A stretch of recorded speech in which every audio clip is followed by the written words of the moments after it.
Bom dia.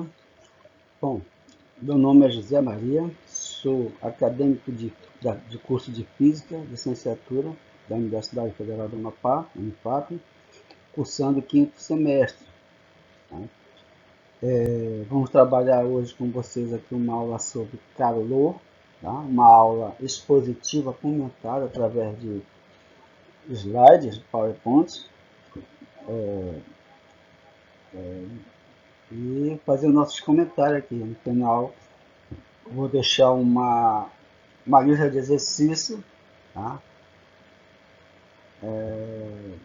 Aliás, logo após essa aula eu vou estar enviando para vocês por e-mail da turma aí uma lista de exercícios para que vocês façam no final, na próxima aula trazer, vai ser a avaliação, ok?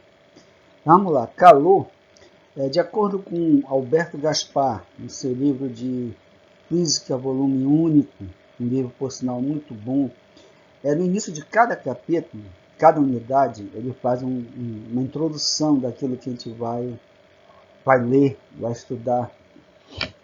E quando na parte de calorimetria, né, ele fala sobre, ele tem até uma frasezinha bastante interessante.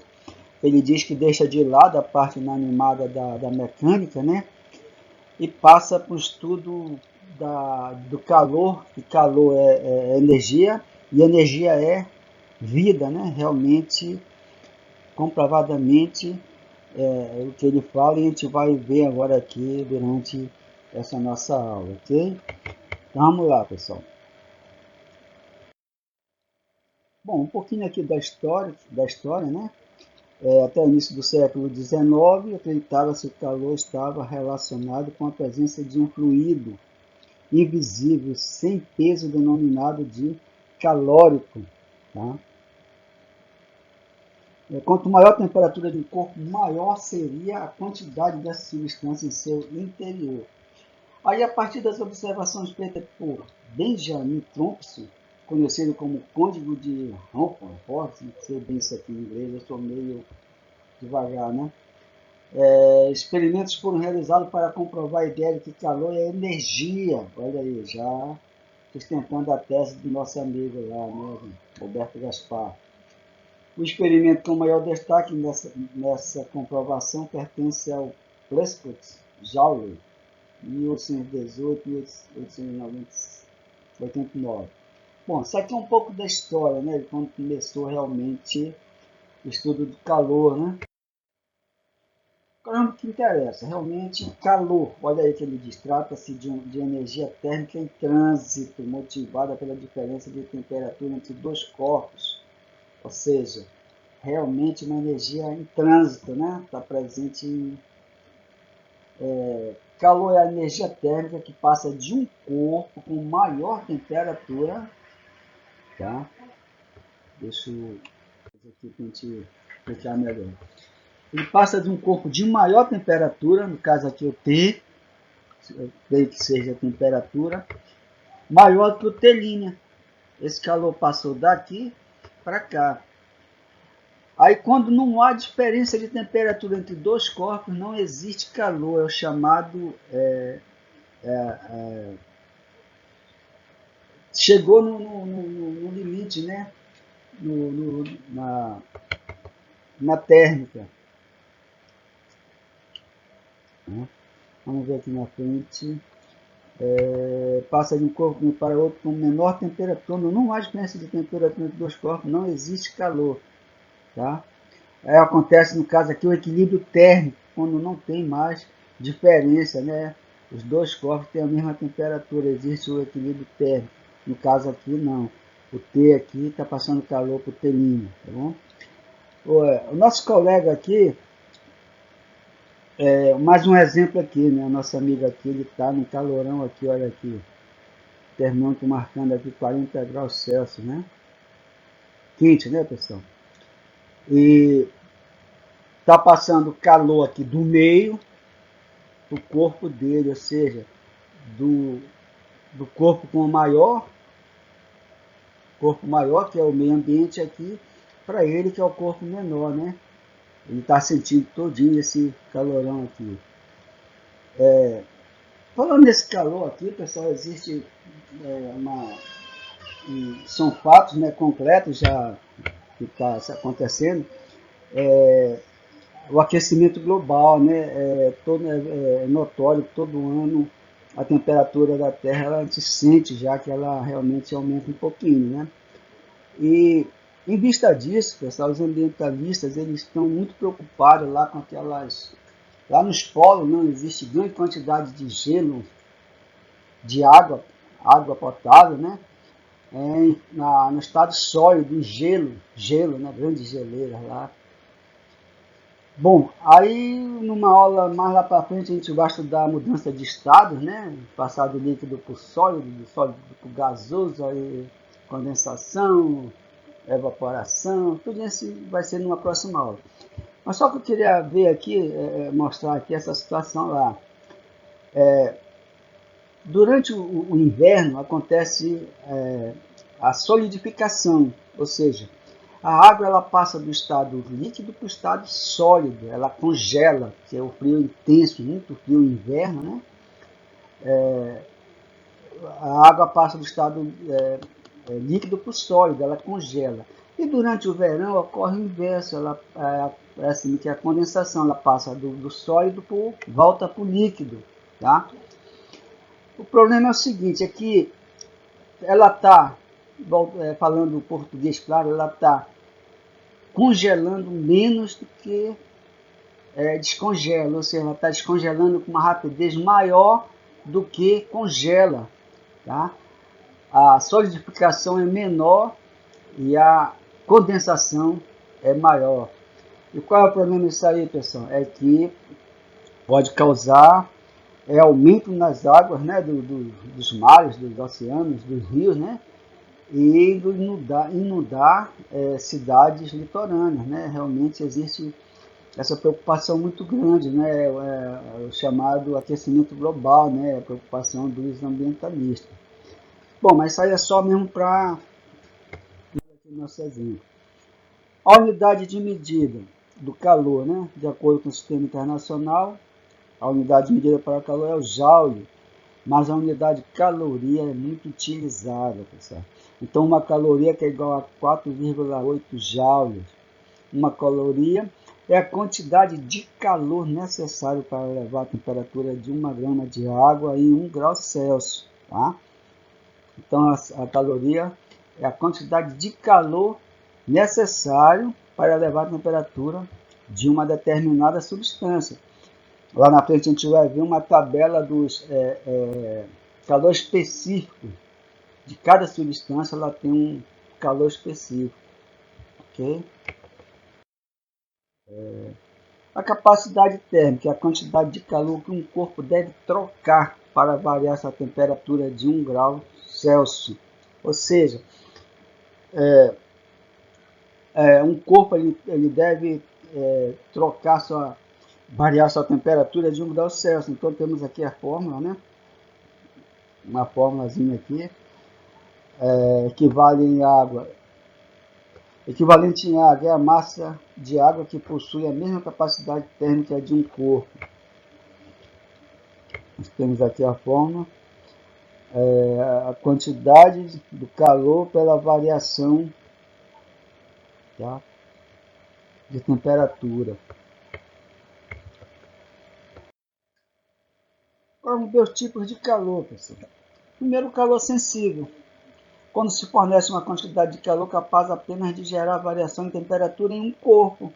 É o caso do nosso amigo lá, né? Ele estava num sol ali muito brabo, 40 graus. Mas depois que ele chegar num ambiente mais ameno, essa temperatura vai cair, ou seja, variou a temperatura, no caso lá subiu para 40 graus, mas depois ela volta para o seu normal, ou seja, houve só apenas uma variação de temperatura, não houve mudança de estado. Tá? Já o calor latente é quando a quantidade de calor transmitida gera mudança de estado físico, aí já é totalmente ao contrário, né? A quantidade de calor pode mudar a mudança de estado físico de uma substância. No caso lá da água, né? A água no gelo, ela congelada lá, mas se você aplicar uma quantidade de calor nela, expor ela a um calor braba, ela vai mudar seu estado, vai sair do sólido para o físico, né? Tranquilo aí, né? Deu para todo mundo entender aí? Vamos lá. Quantificação do calor sensível ou equação fundamental da calorimetria. Olha aí, a quantidade de calor recebida ou cedida por um corpo é diretamente proporcional à sua massa e à variação de temperatura, ou seja, proporcional, pessoal, tá? A quantidade de calor, a massa, calor específico e a variação da temperatura, pessoal. Onde a constante C é denominada de calor específico, que representa a quantidade de calor em calorias para elevar a temperatura de 1 grama de uma substância de 1 grau Celsius. A unidade é a caloria por graus Celsius. Ok? Tá, vamos para um exemplo aqui. Um corpo com uma massa de 400 gramas foi fabricado com aqui faltou um Azinho aqui, uma substância de calor específico igual a 0,5 calorias por gramas. Determine na letra A. Vamos lá. Vamos só gravar aqui o 400 e o 0,5. Beleza. O calor necessário para variar a temperatura do corpo entre 10 graus Celsius e 50 graus Celsius. Ou seja, tem uma diferença de temperatura, uma variação, né?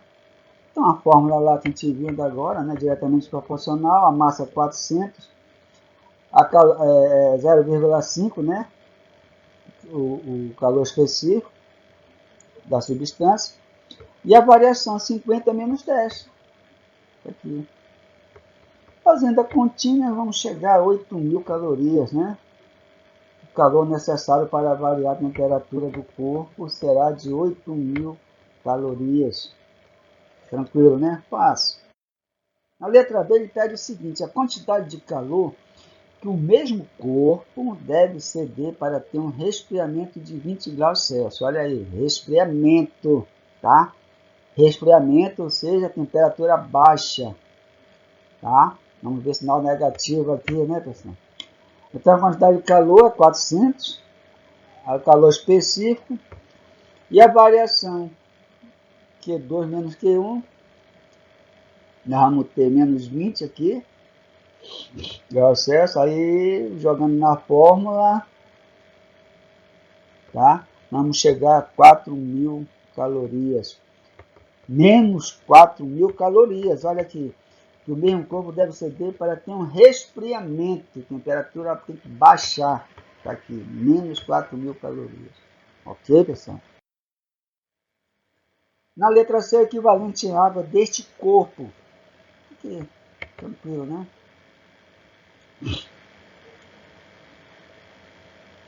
Jogando na formulazinha aqui, a massa com a calor específico, caloria vai dar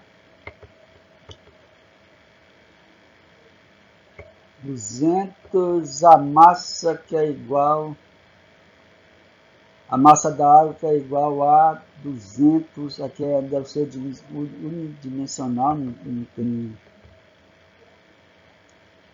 unidade, vamos lá. Agora vamos ver a quantidade de calor latente, pessoal. Fácil, né? Quantidade de massa vezes o calor latente. O calor latente de uma mudança de fase é numericamente a quantidade de calor que a substância recebe ou cede por unidade de massa durante a transformação, mantendo-se a temperatura constante. Ok, vamos lá. Um exemplo aqui. Considere 200 gramas de gelo a menos 10 graus Celsius. Gelo, né? Sinal negativo, temperatura baixa. Determine a quantidade de calor necessário para se obter 200 gramas de água a 20 graus Celsius. E essa curva que não vai traçar. Vamos parar aqui no 20 graus Celsius. Pode dar aqui os dados, né? Calor específico do gelo, 0,5 calorias por grama. Calor específico da água, que é igual a 1 caloria. Calor latente de difusão do gelo, 800 calorias. Aí é fácil, é só jogar na fórmula. Tranquilo, né? Ele vai chegar a, só continha aqui, o multiplicação, soma, vai chegar a 21.000 calorias. Fácil, né, pessoal? Vamos lá. Está aqui, esse quadro que eu falei para vocês do calor específico das substâncias. Nós temos aqui a água, né?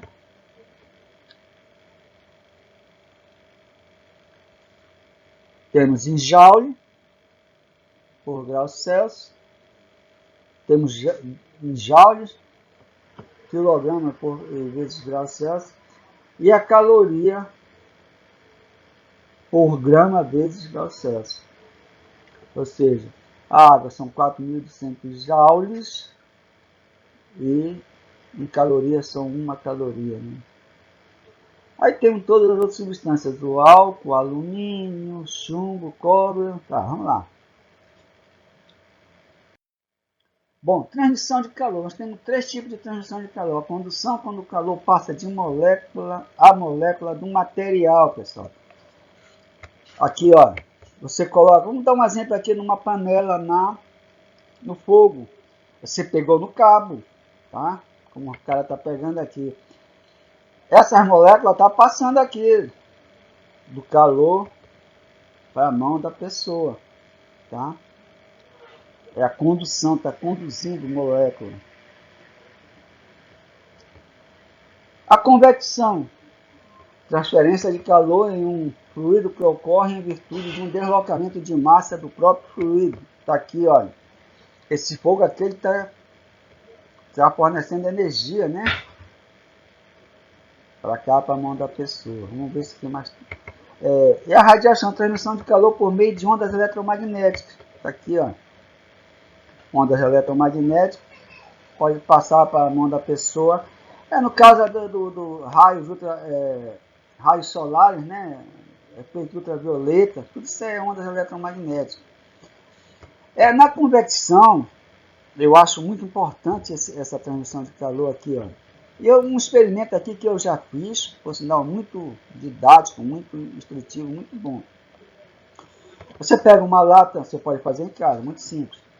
Você pega uma lata de refrigerante, você abre essa lata, faz um retângulo, depois um círculo e com um estilete ou uma tesoura você corta, faz essas palhetazinhas, né?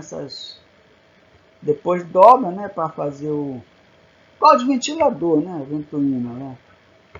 Você for um buraquinho aqui no meio, põe um palito, amarra uma linha fina, uma linha no palito e segura. Você pega uma vela, acende essa vela aqui, tá? Olha o que acontece, pessoal. O ar aquecido aqui pela vela, ele se torna menos denso e sobe, pessoal. Enquanto que o ar frio que está aqui em cima, ele se torna mais pesado, ele está mais pesado, mais denso, aí ele desce. E é aquecido, se torna menos denso, mais leve, sobe de novo. Isso aqui que é a chamada convecção, pessoal. O ar frio desce, o ar aquecido sobe. Com isso ele forma aqui um deslocamento de massa do próprio fluido. Esse deslocamento de massa, vamos dizer que seja uma massa de ar, lógico que é, né? O ar sobe e faz girar essa ventolina aqui, pessoal, essa palheta aqui. Muito bonito, muito bacana aqui esse experimento e simples de fazer. E gira mesmo, porque eu já fiz esse experimento. Tá? Foi uma aula que eu tive anteriormente e eu fiz esse experimento e realmente foi muito, muito bom. Tá? Então mostra muito bem aqui a questão da convecção, ok? Bom, aqui um resumo daqui dos nossos colegas aqui que não chegaram atrasados, né?